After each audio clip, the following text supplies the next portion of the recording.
Banking ഇടപാടും നിക്ഷേപവും ലോണുകളും എടുക്കുന്നവർ നിർബന്ധമായും ഈ വാർത്ത മുഴുവൻ കാണണം. നിങ്ങളുടെ സുരക്ഷിതത്വത്തിനാണ്. സൂക്ഷിച്ചാൽ ചതിയിൽ വീഴില്ല. കേരളത്തിലെ ജനങ്ങൾക്കുള്ള ജാഗ്രതയാണ് ഒരു തട്ടിപ്പ് കേസിലെ പ്രതിയും പോലീസുകാരുമായുള്ള ഒത്തുപോക്കിന്റെ ഈ വാർത്ത. കേരളത്തിൽ പ്രവർത്തിക്കുന്ന Nav Bharat agro multi state cooperative സൊസൈറ്റിയുടെ നടത്തിപ്പുകാരി സോണിയ സെബാസ്റ്റ്യൻ നിക്ഷേപ തട്ടിപ്പ് കേസിലെ മുഖ്യ പ്രതിയാണ്. നിക്ഷേപകർ ജാഗ്രത.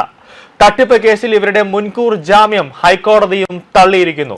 ഹൈക്കോടതിയും സെഷൻസ് കോടതിയും ജാമ്യം മുൻകൂർ തള്ളിയിട്ടും സാമ്പത്തിക തട്ടിപ്പ് കേസിൽ പ്രതി സോണിയ സെബാസ്റ്റ്യനെ അറസ്റ്റ് ചെയ്യാതെ എറണാകുളം പോലീസ്.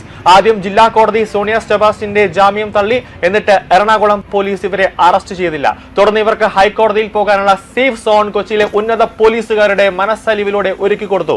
അങ്ങനെ 50 ലക്ഷം രൂപ ഒരു പാവപ്പെട്ടവനെ ചതിച്ച് കൈക്കലാക്കിയ സോണിയ സെബാസ്റ്റ്യൻ എന്ന സ്ത്രീ ഹൈക്കോടതിയിൽ മുൻകൂർ ജാമ്യത്തിന് അപേക്ഷിച്ചു. മാർച്ച് 26-ന് ഹൈക്കോടതി ഇവരുടെ മുൻകൂർ ജാമ്യം തള്ളി.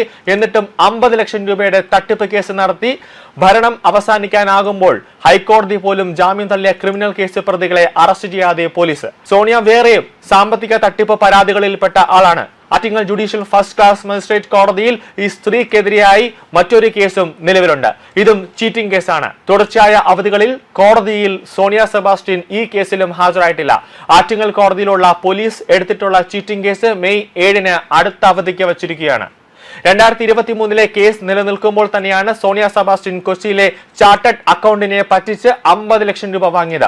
മൾട്ടി സ്റ്റേറ്റ് കോപ്പറേറ്റീവ് സൊസൈറ്റിയിലേക്ക് നിക്ഷേപമെന്ന് പറഞ്ഞ് സോണിയ സെബാസ്റ്റ്യൻ കൊച്ചിയിലെ ഉമേഷ് കുമാർ എന്ന ചാർട്ടേഡ് അക്കൗണ്ട് വഴി 50 ലക്ഷം രൂപ വാങ്ങിയതായാണ് തെളിവുകൾ. എല്ലാത്തിനും തെളിവ് കൃത്യമായി തന്നെയുണ്ട്. 50 ലക്ഷം രൂപ വാങ്ങിച്ചത് തട്ടിപ്പുകാരി സോണിയ സെബാസ്റ്റ്യന്റെ ബാങ്ക് അക്കൗണ്ടിലേക്ക്. എന്നാൽ ഈ തുകയുമായി സോണിയ മുങ്ങുകയായിരുന്നു. മൾട്ടി സ്റ്റേറ്റ് കോപ്പറേറ്റീവ് സൊസൈറ്റിയിൽ 50 ലക്ഷം രൂപ സോണിയ നിക്ഷേപിച്ചില്ല. ഇത്തരത്തിൽ പരാതിക്കാരനെ പച്ചയ്ക്ക് ചതിച്ച സോണിയ വില്ലത്തിയായി മാറി.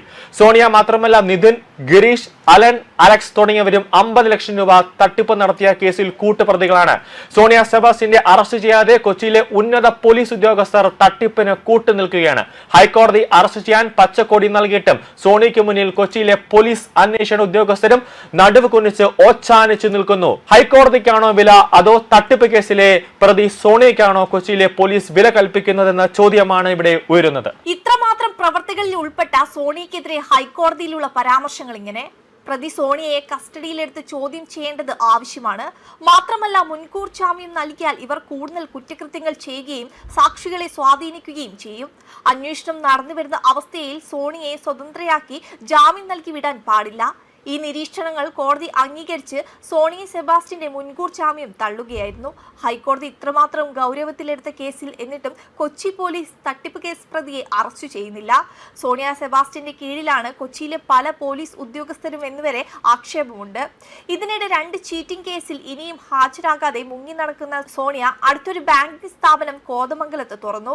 NBCS എന്ന Navabharat agro multi state cooperative സൊസൈറ്റിയാണത്. ഇതും കേരളത്തിൽ ലൈസൻസ് ഇല്ലാതെയാണ് എന്നാണ് ആക്ഷേപം.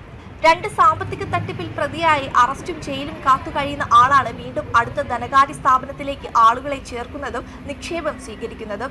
2 കോടി ലോൺ തരാം, ആദ്യം 50 ലക്ഷം രൂപ നിക്ഷേപിക്കൂ എന്ന ഓഫറും വ്യവസായികൾക്കും മറ്റും ഇവർ നൽകുന്നു. മഹാരാഷ്ട്ര, ആന്ധ്ര, കർണാടക എന്നിവിടങ്ങളിൽ മാത്രം പ്രവർത്തിക്കാൻ അനുമതിയുള്ള സൊസൈറ്റിയുടെ പേരിൽ വ്യാപകമായി കേരളത്തിൽ നിന്നും നിക്ഷേപങ്ങൾ സ്വീകരിക്കാനായി വിവിധയിടങ്ങളിൽ ബ്രാഞ്ചുകൾ തുറന്നിരിക്കുകയാണ് Navabharat agro multi state cooperative society. 2 സാമ്പത്തിക തട്ടിപ്പ് കേസിലെ പ്രതി വീണ്ടും സാമ്പത്തിക സ്ഥാപനങ്ങളുടെ പേരിൽ കോതമംഗലത്ത് ഓഫീസ് തുറന്ന് നിക്ഷേപം ജനങ്ങളിൽ നിന്നും സ്വീകരിക്കുകയാണ്. ഇത് ഉണ്ടാകുന്നത് കേരളത്തിലെ പോലീസിന്റെ വീഴ്ച മൂലമാണ്.